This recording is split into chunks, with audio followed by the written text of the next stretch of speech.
Hello, coming to you live from my Airbnb in Melbourne. We just got back from the gym filming a video, and I just have the notes here where I did this originally for a client, and so we just implemented this. And normally, I don't like sharing, here's what you need to do, here are the three things, because sometimes things can change and sometimes that needs to change.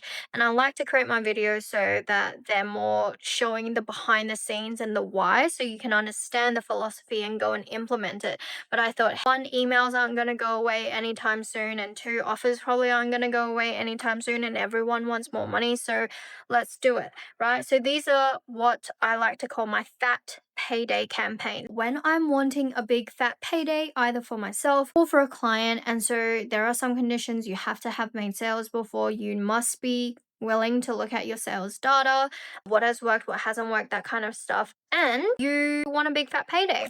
Here's the first campaign that I like to run that's super easy. And so these campaigns can be done within 7 days. I do want you to know that which one you implement will depend on the warmth of your audience, how ready they are, if you've already done sort of a launch, also other things like a proven offer. But if you're watching this, I'm just going to assume that you have a proven offer and you're consistently bringing in sales every single month. So first campaign, we're going to look at what has already worked.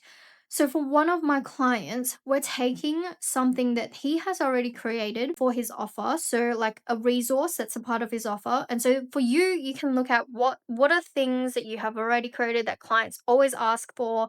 I have like an entire Notion drive and things that I've created, resources, worksheets I've created just for clients. And those are things that sometimes can create new pathways into your sales. You want to look at what are the things that are typically hidden away that might not make it onto the sales page, might not make it into the marketing because it's not very sexy, but it solves a very immediate and desirable problem for your clients. And I want to emphasize this is immediate so that they can go and take it and like see results in the next 30 minutes, in the next day if possible. And also desirable meaning it's actually something that they're like, yes, that will be useful for me.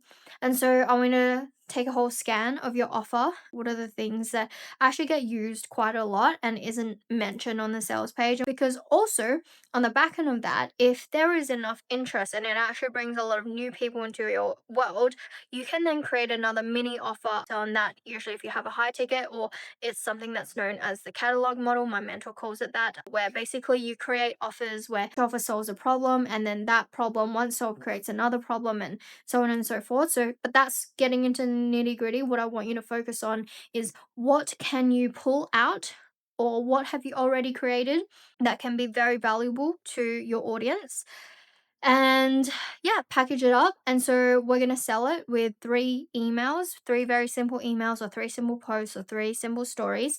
And the first one, I want you to talk about the problem that it solves, why they should want to solve that problem today and not tomorrow or next week or next year, and also how your thing solves their problem and why it's going to be different for them this time, because they might have already tried, they very likely already tried solving that problem before and it hasn't worked, and they want to understand why. The second is we're going to go into your sales data and we're going to look at where is your audience sitting in terms of their relationship to you. So a good business is typically built on relationships, right? It's like if you have a good business, you want returning customers, you want customers to be referring you other customers. So what I like to lead with is always relationships. Even in a good relationship, you're constantly being there for people, solving problems that they might not have even asked you to solve, but anticipating it. A big part in how I've been able to increase my rates and like work with less people, but work with a higher quality of people and get better results for my people is actually looking at, okay, what's the next problem I can solve with them, next problem, etc., etc. But now we're going to look at, okay, the people that are in your world, want to think about, okay, are they completely new to your world? Have they been lurking around, but like not really like that they're there, like they're always watching your stories, but or like, they're always liking your stuff, but they have never been um in a sales conversation with you, like they've never reached out or anything like that? Or have they been lurking and they might even be a fan, and they might even have said, hey, I really love this thing and I think I like it's perfect for me, but I'll get it next time, or whatever the objection is. So we're going to look at where your primary, where a big portion of your audience sits. So if you look at the last 3 months, if majority of the people you feel who are like active right now weren't there 3 months ago, you're going to be in category number one. If the majority of people are there and you just have been getting like sort of the same people inquiring that are not raising their hands, probably in bucket number two. If you've had a lot of sales conversations, but not a lot of people have moved forward, so I would say over like 90% of people haven't moved forward, you're going to be in category number three. And we're going to look at what content are you creating that's directly causing that effect in your audience. Whenever I look at someone's content or their grid on Instagram, I can instantly tell where their audience is likely going to be. And it's because we're very much accustomed to creating content a certain way that feels natural. And some of us are just really wired. Like I had this client that could just consistently go viral. She had this just like this insane formula to go viral every single time, like millions and millions of views. And so that was her natural default. If I just said create content for the next 30 days, she would be guaranteed to go viral every single day. So we had to focus on a lot of the middle of funnel. Content gets people to know you. We want to look at how can we get people to like you, so have shared values. You actually need to care about something and stand for something because people love standing for things and having opinions on the internet. And why should they trust you? So your credibility, your story, that kind of stuff. For her, we focus a lot on that stuff because she was just kind of going from, all right, I'm going viral and I'll just try and sell on my stories, which kind of burns out your audience quite quickly in terms of like there's nothing like you'll get a certain amount of your audience because a small percentage of them are always ready to buy, but you'll hit a plateau and you'll be like, why is like no one new buying, that kind of stuff. So we want to determine pretty much where your audience sits and why, what content are you creating that's causing them to have that relationship to you? Having that sort of, ooh, who is this chick relationship? It's like that initial stages, or it's like that, I think she's a good friend versus like, oh my gosh, I need to work with her type relationship. And then I want you to look at, okay, what content has contributed to that? And then you'll need to know what is the next step, right? What's the next step? That they need to take? Do they need to trust you more? Do they need to be shown how you work with clients? Like, what is it that they're missing? And I'm going to focus on that content. So that is the second campaign is for 14 days. You just have to plug the holes because you're going to naturally be posting in a rhythm that's creating a certain result. And sometimes you might need more eyeballs in your audience, very rarely, but sometimes you do. So if that's the case, focus your efforts on the 14 days where 80% of your content plugs that hole. And even just doing this has doubled my sales in the span of like 7 days, just focusing, okay, what's the next step that they need to take? What's the next step? What's the next step?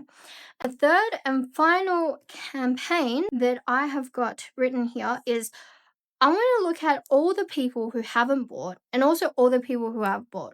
And if possible, send out a survey. People love giving opinions when you frame it to say, hey, you've been such an amazing customer because of this. And I really value, your experience because I know that you'll give me not only what's good, but also what can improve so I can make it even better for you. Get their feedback as to why they bought, and then also get the feedback as to why people didn't move forward, like why, it might be a time thing, but if you frame it as a conversation like, hey, when we chatted about this, it seemed like this perfect offer and I respect your decision. I would just love to know like what is it about it. That also helps give me market feedback. And if you can understand why people haven't moved forward and also why people have moved forward, one, it's going to show you the gaps in your marketing because majority of the times you're not showcasing the actual reasons as to why people are signing up with you. It's not because of the calls.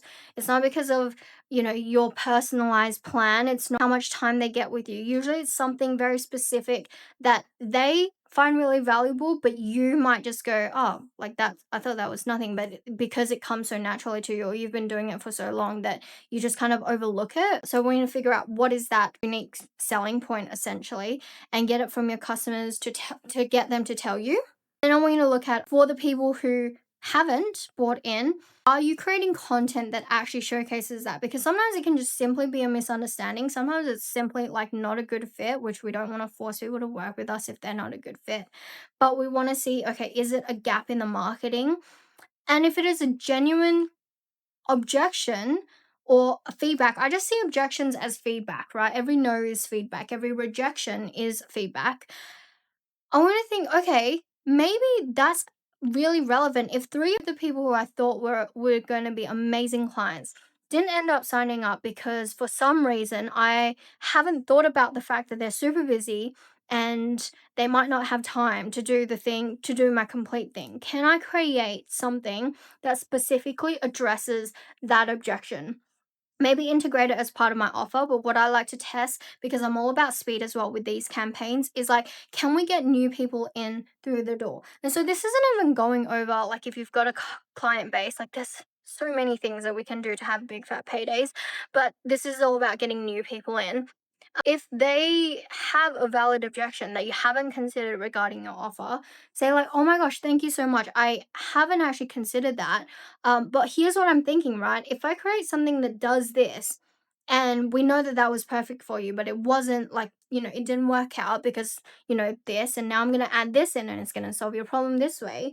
Would you be interested?" And like sending them the information. And sometimes like that has even turned a no into a yes very quickly. And this is where you need to have that mindset of, okay, it's not personal, it's about them. What are they not seeing? So, one, in the marketing, to help them understand that, okay, and show them that I'm the one for them. But also, two, what are they not getting that they actually need from my offer? Because sometimes I might overlook things. Like our perspectives are very different to our clients' perspectives. So, I want to consider that. And after you do that, you'll likely have a new offer or a micro offer or a lead into your current bigger offer. Everything in this campaign is going to give you more data to make your offer better, to make your marketing message hit home faster and have it hit the right people and attract the right people. And also for you to have more fun and to stay ahead of the curve inside of your business. A lot of people stop iterating, a lot of people stop asking for feedback, and they stop growing as a result. And so, if you can do these three things, like the secondary payoff is you're going to keep growing in your business, you're going to get the goals that you want. The primary payoff is a big fat payday. So, if this was helpful, let me know. If you have any questions, let me know. If you like the super tactical stuff where it's just do this, do this, do this, let me know as well. Otherwise, I'll catch you on the flippity flip. Bye.